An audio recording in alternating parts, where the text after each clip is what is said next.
মাগরিবের নামাজের পর ছোট্ট এই দোয়াটি কোনো বান্দা যখন একবার পাঠ করবে, আল্লাহ তাআলা তাকে 70টি বিপদ থেকে হেফাজত করবেন, যার মধ্যে সর্বনিম্ন বিপদটি হচ্ছে দারিদ্রতা। দারিদ্রতার চাইতে 70টি বিপদ আছে যেগুলো এর থেকেও অনেক বড়। এই দোয়াটির কথা নবীজি সাল্লাল্লাহু আলাইহি ওয়াসাল্লাম বলেছেন। তিনি বলেন, কোনো বান্দা যখন বিপদের মধ্যে পড়বে, মুসনাদে আহমদের বর্ণনা এসেছে, কোনো বান্দা যখন বিপদের মধ্যে পড়বে তখন যদি বিপদে পড়ার পর সে এই দোয়াটি পড়বে, পড়ার সাথে সাথে আল্লাহ তাআলা তার প্রতি ধেয়ে আসা 70টি বিপদ থেকে তাকে রক্ষা করবে। কাজেই ভিডিওটি মোটেই এড়িয়ে যাবেন না। আমাদের মধ্যে এমন অনেকে আছে যাদের বিপদ পিছু ছাড়ে না, সব সময় দুর্ঘটনা, অনটন এবং দারিদ্রতা লেগেই থাকে। কোনো কিছুতেই যেন তাদের সংসারে উন্নতি আসে না, কিন্তু ছোট্ট এই একটি দোয়ার মাধ্যমে সেই ঘরটি হয়ে উঠবে একটি ফুল বাগিচার মতো সুন্দর রূপে। প্রিয় দর্শক, অবশ্যই ভিডিওটি শেয়ার করে দিবেন সকল মুসলিম ভাই বোনদের মধ্যে, যারা এই ছোট্ট আমলটি করে নিজেদের জীবনকে আরো সুন্দরময় করে তুলতে পারবে। হতে পারে আপনার একটিমাত্র শেয়ারে যদি কেউ উক্ত আমলটি শেখে এবং নিজ জীবনে কায়েম করে, তবে শুধু সে নয়, তার উপকার পাবেন আপনিও। কাজেই ভিডিওটি শেয়ার করে দিবেন। মাগরিবের নামাজের পর ছোট্ট এই আমলটি এতটা মারাত্মকভাবে আমাদের জীবনে প্রভাব ফেলে তা হয়তো অনেকেরই অজানা।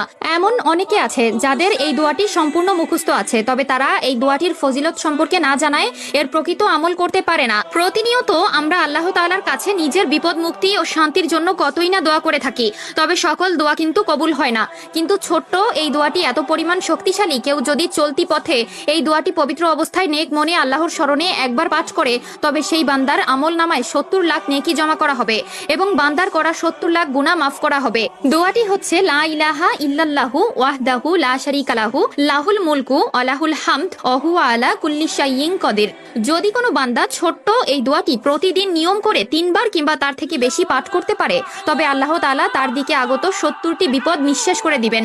উক্ত দোয়াটিতে মহান রাব্বুল আলামিনের প্রশংসা করা হয়েছে, যে দোয়াটি বিভিন্ন হাদিসের মধ্যে উল্লেখিত আছে, যেখানে এটি পড়ার মাধ্যমে অনেক সওয়াব পাওয়া যায়, গুনাহ মাফ হয়। তুমি যদি জান্নাত লাভ করতে চাও ও শয়তানের অনিষ্ট থেকে নিজের নিরাপত্তা লাভ করতে চাও, তাহলে এই দোয়াটি পাঠ করো। এছাড়াও প্রিয় নবী সাল্লাল্লাহু আলাইহি ওয়াসাল্লাম বলেছেন, যে ব্যক্তি সকালে 10 বার এবং সন্ধ্যায় 10 বার এই দোয়াটি পাঠ করবে, সেই ব্যক্তি কিয়ামতের দিন সর্বশ্রেষ্ঠ আলেমকারীদের অন্তর্ভুক্ত হবে। তিরমিজি শরীফ 3471। এছাড়াও সহিহ মুসলিমের 2693 নম্বর হাদিসে উল্লেখ করা আছে, যে ব্যক্তি এই দোয়াটি 10 বার পাঠ করবে, সে 4 জন দাস মুক্তি করার মতন সওয়াব পাবে। এছাড়াও রাসূলুল্লাহ সাল্লাল্লাহু আলাইহি ওয়াসাল্লাম বলেন, আল্লাহর কাছে সবচেয়ে প্রিয় বাক্য হচ্ছে 4টি: 1 সুবহানাল্লাহ, 2 আলহামদুলিল্লাহ, 3 লা ইলাহা ইল্লাল্লাহ, 4 আল্লাহু আকবার। কাজেই উক্ত দোয়াটি যাদের আগে থেকেই মুখস্থ ছিল, তারা অবশ্যই একবার আলহামদুলিল্লাহ কমেন্ট করবেন। আল্লাহ তাআলা সকলকে নেক বুদ্ধি ও উক্ত দোয়াটি প্রতিনিয়ত পাঠ করার তৌফিক দান করুক, আমিন।